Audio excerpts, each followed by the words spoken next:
If I could sit across myself at 20 years old, I would tell him one thing straight. Stop giving the word friend to everybody who has access to you. Some people care about you. Some people care about what they get from being around you. And when life is easy, those two can look exactly the same. You see the difference when something costs them, when you are not winning, when you are not useful, when the benefit they get from you disappears. When you set a boundary, when you need something back, when you need truth instead of applause. That is when the relationship starts telling what it actually is. And there is another side to this that took me longer to understand. Before you blame your circle, look at the man who built it. Because you do not just get the relationships you say you want. You get a lot of the relationships your standards tolerate. This is not a video about becoming paranoid. It's not about cutting everybody off. It is about learning the difference between company and loyal. And then becoming the man who can actually recognize and deserve the real thing. As a number one, proximity is not loyalty. Being around you is not the same as being for you. That sounds obvious, but a lot of men learn it late. You can eat together, train together, go out together, build things together, talk every day, call each other bro, and still have a relationship built mostly on convenience. Proximity can feel like loyalty because the person is always here. But ask a harder question. Why are they there? Do they value you? Or do they value the access, the energy, the introductions, the lifestyle, the attention, the momentum, the fact that being around you makes their life more interesting? Those are completely different relationships. And you do not need to hate somebody because the relationship is transactional. Just stop calling a transaction brotherhood. Classify people correctly. That alone will save you years of disappointment. Lesson number two, watch the pattern, not the performance. Anybody can celebrate you when it costs nothing. Anybody can like the post. Anybody can come to the party. Anybody can be around when you're winning and the room feels good. That tells me almost nothing. I watch the pattern. What happens when there is friction? What happens when you say no? What happens when you stop being the one who always initiates, pays, organizes, entertains, provides? What happens when you need something back? What happens when your life starts moving forward? That is where people reveal themselves. And this applies to information too. Some people ask questions because they genuinely care. Some are curious. Some are trying to understand you. And some people ask questions because information gives them access to your plans, to your weaknesses, your next move, your relationships, your opportunities. You do not need to become paranoid and assume everybody has an agenda. But you also do not owe everybody full access to your life. Watch what people do with what you share.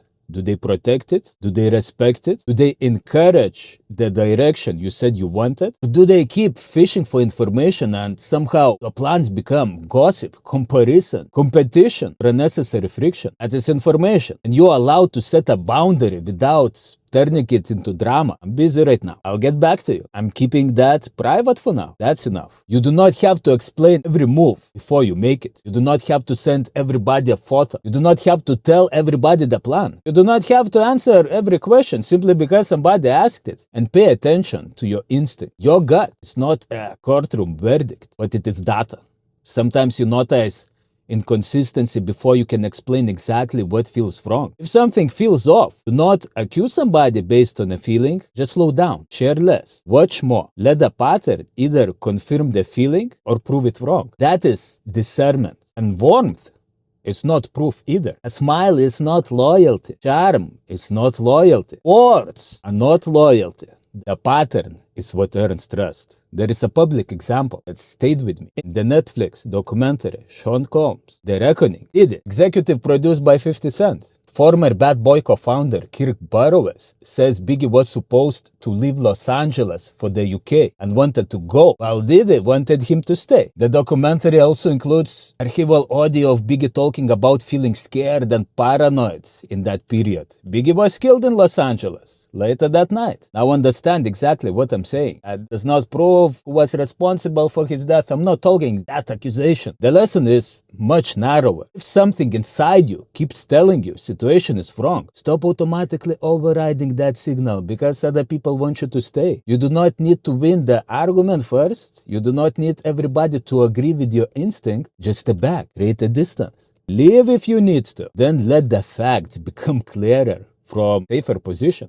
Trusting your gut does not mean accusing people without evidence, but it means respecting the signal enough to stop walking deeper into something that already feels wrong. And do not manufacture drama just to test people. That is some insecure shit. Life will create enough pressure by itself. You do not need to set some traps or do some wacky shit. You need to stop explaining away what the pattern keeps showing you. Some people in when life gets heavier. Some people disappear the second their relationship stops serving them. Believe the pattern. Lesson number 3. Some people are loyal to the benefits and not to you. This is where men get bitter because they misread what the relationship was from the beginning. Somebody can genuinely enjoy being around you and still be mainly attached to what the relationship provides. Maybe you are the one with the connections, the money, the confidence, the social life, the ideas, the place where everybody meets, the constant energy. The person who always makes things happen. And as long as that gravity is there, the room stays full. And something changes, you become less available, you stop paying for everything, you stop entertaining everybody, you get serious about your own life, you go quiet for a while. And suddenly, certain relationships become very quiet too. That does not always mean somebody betrayed you. Sometimes it means the transaction ended. The mistake was yours because you called it something deeper than it ever was. There is another pattern I want you to recognize. Sometimes your progress creates tension in somebody who has not moved. You start training seriously, building the business, speaking with more confidence, learning new skills, changing your standards, and somebody who was comfortable with the old version of you start acting differently. Maybe every goal becomes a joke. Every idea gets some negative prediction. Every time you're focused, they suddenly need your attention. Every step forward somehow comes with another distraction, complication, or reason you should slow down. Do not diagnose jealousy from one comment and do not turn everybody into an enemy because they disagree with you. But if the same person keeps putting sticks in the wheels every time your life starts moving forward, notice it. Maybe your progress reminds them of something they are not doing. Maybe they simply prefer the version of you that was easier for them to relate to. The exact motive is not always your job to solve. The behavior is enough. You do not have to fight them. You do not have to expose them. You do not have to prove anything. And you definitely do not need to sabotage them back. The cleanest response to sabotage is separation. Reduce access. Keep your communication clean. Keep building. If something could genuinely affect your safety, reputation, legal position, just document what matters instead of reacting emotionally. Otherwise, let the pattern speak for itself. People who repeatedly manipulate, lie, interfere, and create chaos usually create consequences inside their own life because the same behavior flows them everywhere. You do not have to become the opposite reaction they are trying to provoke. Keep your hands clean and stay out of the blast radius. Let your energy go forward, the destination, not toward managing somebody else's reaction to it. That is a hard lesson, but it is a useful one. Stop judging relationships only by how intense they feel when everything is flowing. Judge them by what remains when the benefit changes, and by what happens when you start changing too. Lesson number 4. Your circle trains your standards. This part matters even more than loyalty, because the people around you are teaching you what normal looks like. Every week, without a lecture, without a plan, just through repetition. And when you're young, this matters even more because you may not have decided yet who you actually want to become. You see the movies, the money, the women, the cars, the danger, the status. Different stages of life sell you different pictures of what a man is supposed to be. Then your surroundings add another layer. Your friends want one thing, your family expects another. The internet shows you 10 more identities before you have breakfast. If you never stop and decide for yourself, the loudest environment starts making the decision for you. Spend enough time around people who complain about everything and eventually complaining starts feeling normal. Spend enough time around people who never keep their word and broken promises stop looking serious. Spend enough time around people who drink every weekend, skip training, mock ambition, and call every disciplined person obsessed, and eventually your standard starts moving too. The opposite is also true. Put yourself around men who train, who build, handle responsibility, who keep their word, who read, who think, who have somewhere they are going. That starts feeling normal instead. Not everybody has some father figure, a mentor, or older man who sits them down and points them in the right direction. Some people get that, some do not.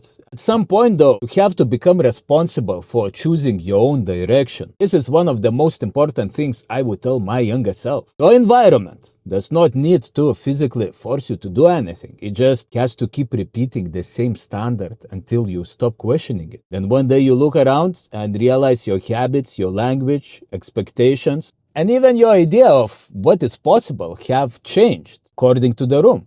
Ask yourself one question. If I become more like the standards in this room, would I respect the man I become? Not do I like these people, not do we have fun, not have we known each other for years? If I become more like the standards in this room, would I respect the man I become? If the answer is no, stop pretending your environment is neutral. You do not have to create drama. You do not have to announce that everybody is cut off. You just need to become more deliberate about where your time is going. Because attention becomes influence. It becomes normal. And normal becomes behavior. Choose the room accordingly.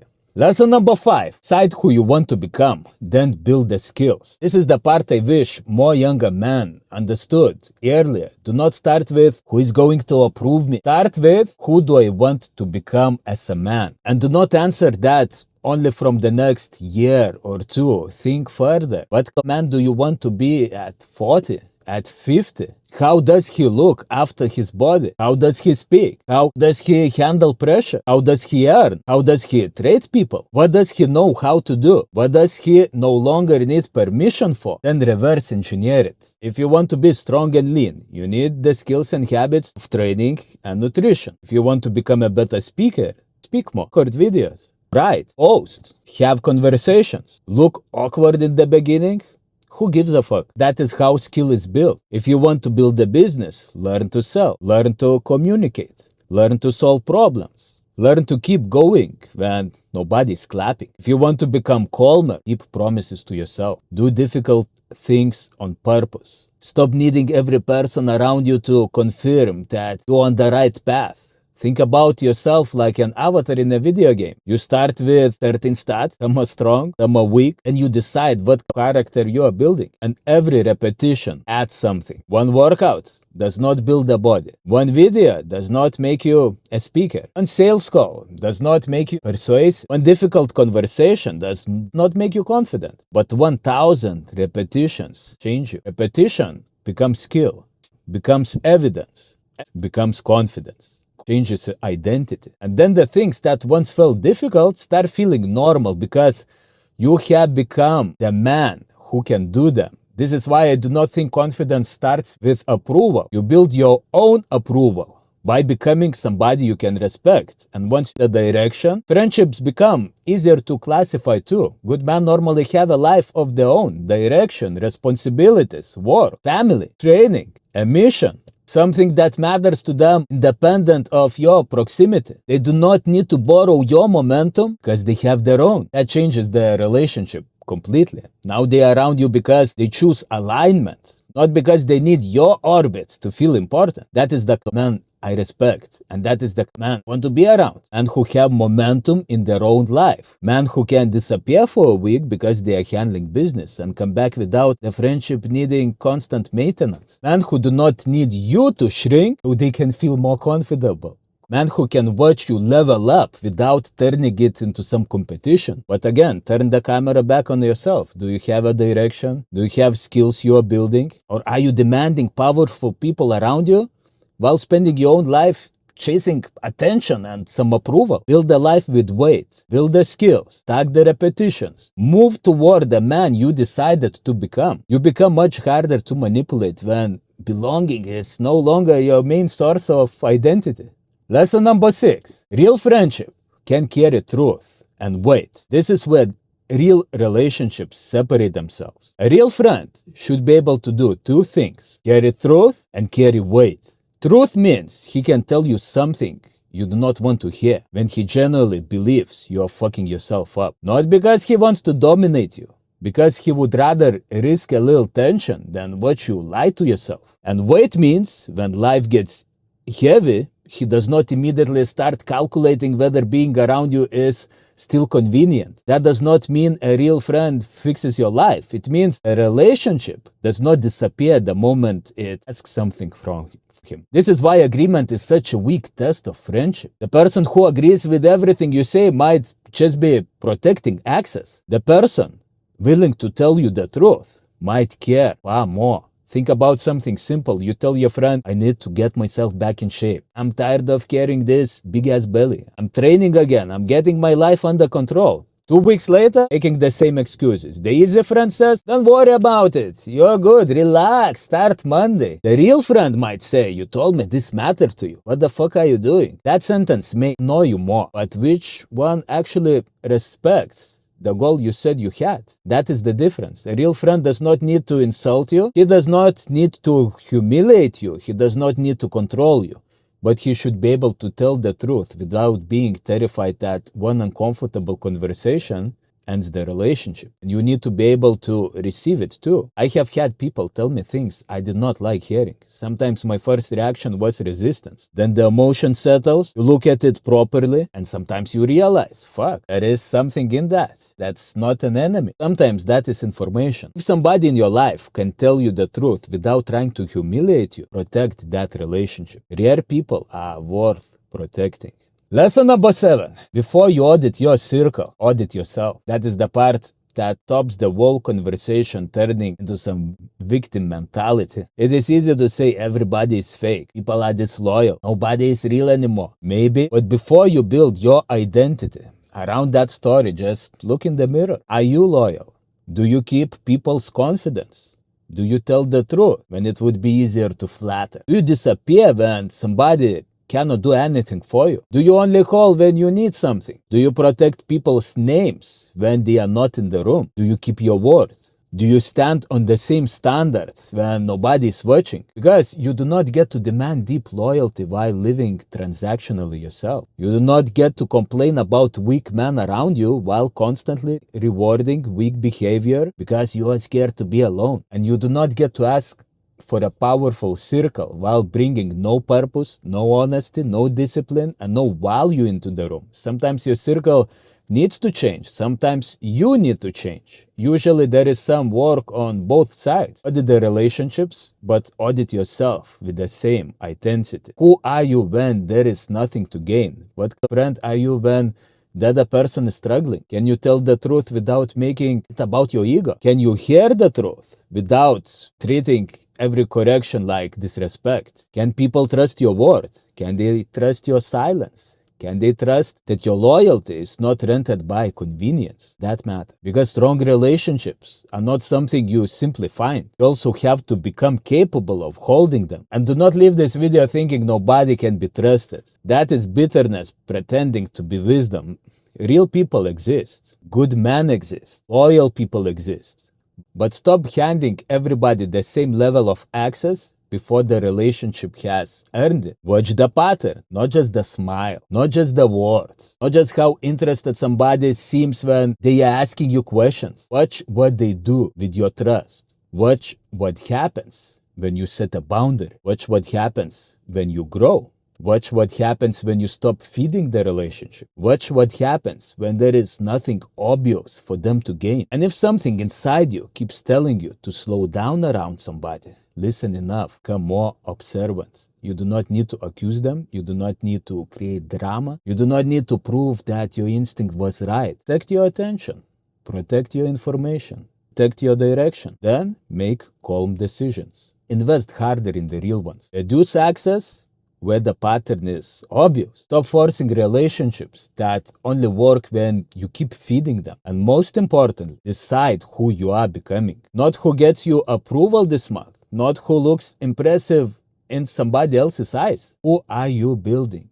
Then break the man down into the skills: health, strength, communication, discipline, business, leadership, whatever matters to your direction, and start collecting repetitions. Do not be ashamed to look like a beginner. Beginners become dangerous when they refuse to stop practicing. Every rep compounds. Every skill compounds. Every promise you keep to yourself compounds. And eventually, you are not pretending to be that anymore. You build him. If getting into best shape of your life is one of the standards you're choosing for yourself, I built the free BP Elite Physique code to give you the right starting point. Your estimated body fat, your target weight, your calories, your protein, your macros. The link is in the description. It's completely free. Use it to turn I need to get in shape into an actual plan. And if this video made you think of somebody who needs to hear this, send it to him. If I could give my 20 years old self the 7 lessons in one sentence, it would be this. Choose people carefully. Watch the pattern. Decide who you are becoming. Build the skills. Take the real ones and become one yourself. That's it.